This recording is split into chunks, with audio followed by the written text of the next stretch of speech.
Ini dari kita bayi, sebenarnya ada dalam rahim ibu yang nggak dicatat. Terus kanak-kanak, remaja. Nah, ini usia rata-rata kalian kan 20 tahun. Lalu 40 tahun. Nah, ini usia menjelang saya ini ya. Satu generasi jadi ya 65-70 tahun. Kemudian kita lihat manusia ternyata ada orang Tiongkok, ada orang Indonesia atau orang Asia lain, ada orang Eropa, ada orang Afrika, beragam ya, beragam sekali. Jadi jangan saling menghina atau melecehkan, meremehkan, nggak bisa. Ini semuanya sama di hadapan Tuhan.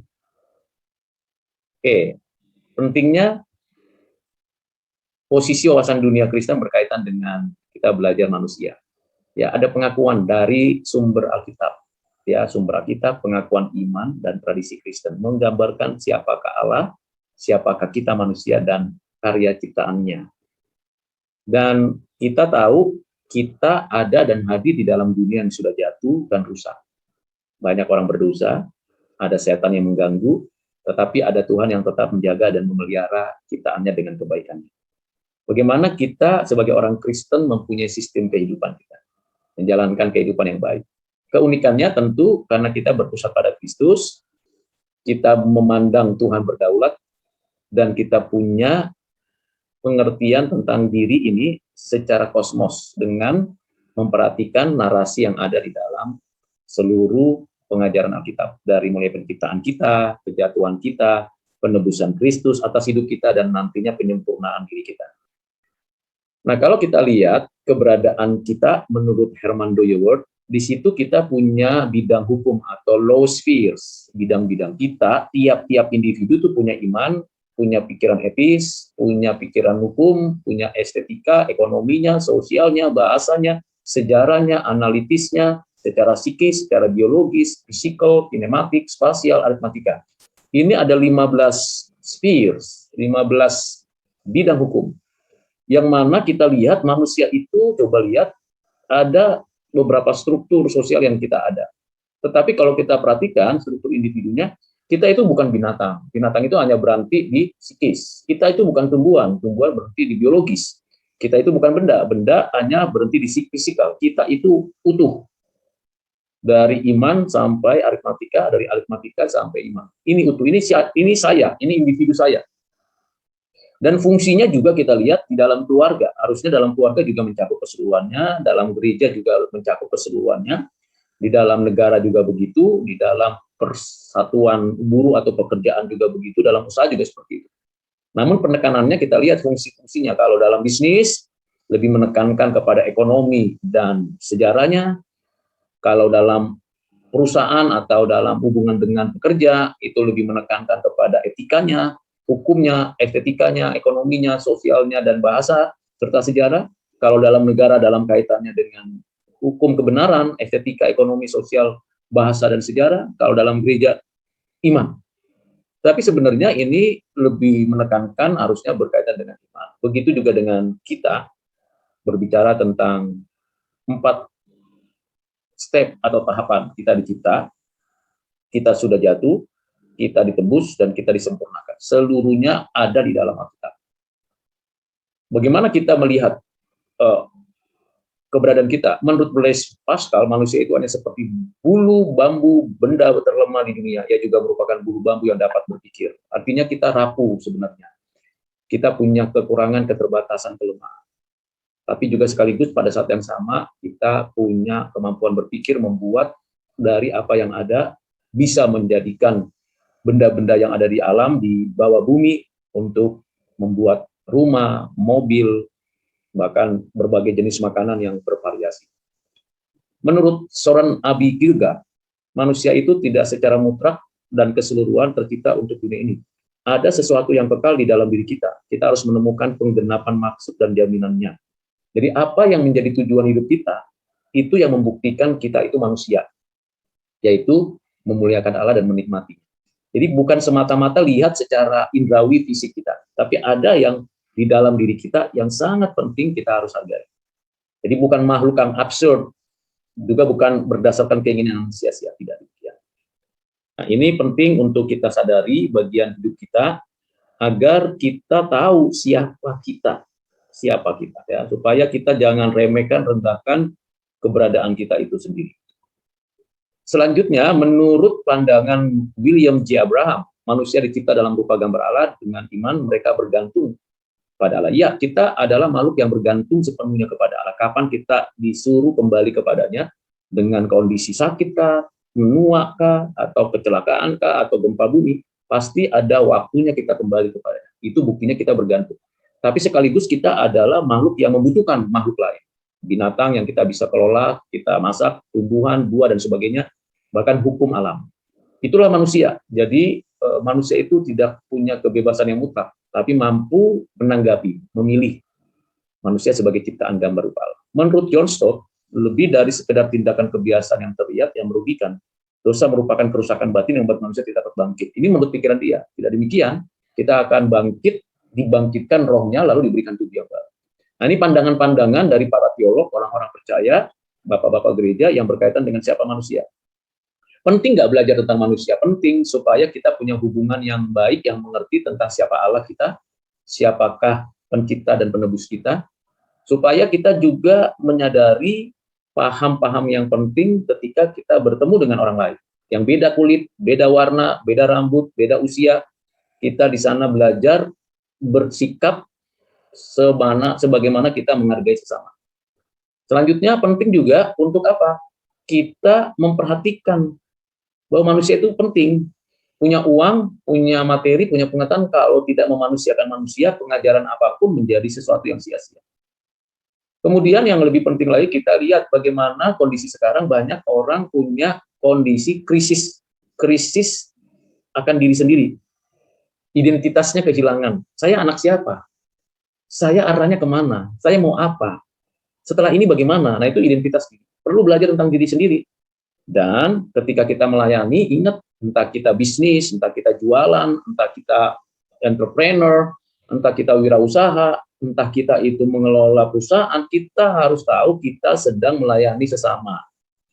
Jangan memperbudak orang lain. Jangan menjadikan orang lain itu mesin. Ya. Begitu juga dengan pandangan manusia tentang dirinya. Bagaimana? Ada orang yang menganggap dirinya adalah mesin. Ada yang menganggap manusia yang lain itu hewan karena nggak sama dengan saya, atau dia hanya berkembang, berperilaku hanya untuk urusan makan minum saja. Ada yang berpendapat manusia itu hanya urusan seksualitas, atau urusan uang, atau urusan dengan keadaan alam, bagian dari alam, atau bebas sesuka hati tanpa memperhatikan orang lain, memuaskan hasratnya, atau hanya sebagai makhluk sosial. Ini pandangan manusia tentang manusia. Pandangan Alkitab bagaimana? Nah, nanti kita lihat, diskusikan. Nah, ini beberapa buku sumber yang saya sampaikan. Ini yang pertama, dengan ilmu pengetahuan. Lalu asal-usul manusia, evolusi kah? Teori evolusi sudah tidak lagi dipakai pada diri manusia dalam pengertian dari hewan, tapi manusia pada dirinya sendiri berevolusi, baik bentuk tubuh maupun cara berpikirnya. Nah, ini teori-teori evolusi yang terus berkembang. Ya, alamiah, berdasarkan firman penciptaan, berdasarkan kedaulatan atau progresi. Lalu pandangan konservatif, ya, saat ini masalah usia manusia berapa tahun sebenarnya, mulai kapan, bumi ini kapan berada, kapan manusia ada, dan bagaimana kita menyaksikan umur bumi itu dalam usianya, apakah sudah 50.000 tahun atau bagaimana, lihat dari simbol-simbol yang dipakai. Nah, ini konservatif berarti yang dihadirkan atau ditanya atau disampaikan. Nah, sekarang secara gen, ternyata manusia itu lihat dari fosilnya, anatominya, kemudian DNA-nya, ada 23 pasang, budayanya, aktivitasnya. Nah, ini otak kita ya, kepala kita. Beragam ini. Dan inilah struktur tubuh kita. Betapa rumit, kompleks, tapi indah kalau ada dagingnya. Kalau nggak ada dagingnya seperti ini, kerangka jalan, aduh kali ya. Seperti Walking Dead ya, kerangka seperti ini. Lalu pertumbuhan pribadi. Nah, ini kaitannya dengan pertanyaan dari Delvin. Nah, secara tahap pertama, umurnya berapa? 0 sampai 1,5 tahun, masih percaya dan curiga, percaya sama orang tua, tapi curiga sama orang lain, emosinya masih tidak stabil, masih terganggu, suka nangis, dan sebagainya. Ini masa bayi ya, anak-anak. Tahap kedua itu ya malu-malu, masih ragu-ragu, usia 1 sampai 3 tahun. Ya. bagaimana orang tua dianjurkan tidak terlalu membatasi ruang gerak dan seterusnya. Nah, ini bagian kedua. Tahap ketiga adalah secara tahap bagaimana umur 4 sampai 5. Mulai manusia, ini yang saya katakan 50-50 anak-anak sampai kepada remaja. Mesti orang tua melihat menyaksikan ini. Lalu usia menjelang remaja. Nah, ini ada kerajinan tapi ada inferior. Nah, ini berlawanan pada diri manusia. Tergantung lingkungan keluarga, lingkungan sekolah, lingkungan gereja, lingkungan tempat di mana ia bermain. Itu berdampak. Makanya pergaulan buruk merusak masa depan. Kemudian seperti kalian ini sekarang, masa remaja 12 sampai 18 ya. Jadi siapa yang menjadi idola, apa yang dilakukan, lingkungan masyarakatnya. Ini mulai muncul jati diri. Kalau orang itu pembenci, ya mungkin agak sulit diubah jati dirinya. Marah, suka, kesal, kecuali Roh Kudus memberikan perubahan. Ini identitas terbentuk dengan jelas sekali. Jadi kalau mau menelusuri orang penting, orang baik, itu lihat pertama latar belakang masa remajanya. Ya, seperti usia-usia seperti kalian. Lalu mulailah kalian mulai mengisolasi, ada yang intim dengan si A, si B, ada yang berkelompok-kelompok lain. Nah, ini seperti masa-masa di kuliah. Sudah mulai muncul suka, mencintai, menyenangi lawan jenis, ya, berhubungan dengan keluarga, lihat teman, lihat lingkungan. Nah, mulai di sini hampir saya katakan 75 sampai 80% itu betul-betul keputusan remaja, pemuda di sini. Jadi masa kalian itu di sini. Kadang-kadang menyendiri, suka sendiri, asik, apalagi ada gadgetnya, ada gamenya, udah senang di sini. Jadi tanggapan orang tua, respon orang tua seolah-olah membatasi. Sama ketika dosen memberi penjelasan, mungkin kalian merasa terkungkung. Ya memang kelihatannya masalah ini akan, tapi kalau orang yang di sini itu betul-betul bisa menjaga kestabilan iman, hidup yang benar, ini akan masa depannya akan cerah, akan baik, akan kuat menghadapi kesulitan. Nah, ini masa seperti saya, ya. Jadi sudah ada stuck, tapi juga tetap berjuang karena ada Roh Kudus yang memperbaharui terus, itu yang membuat perbedaannya dengan orang dunia.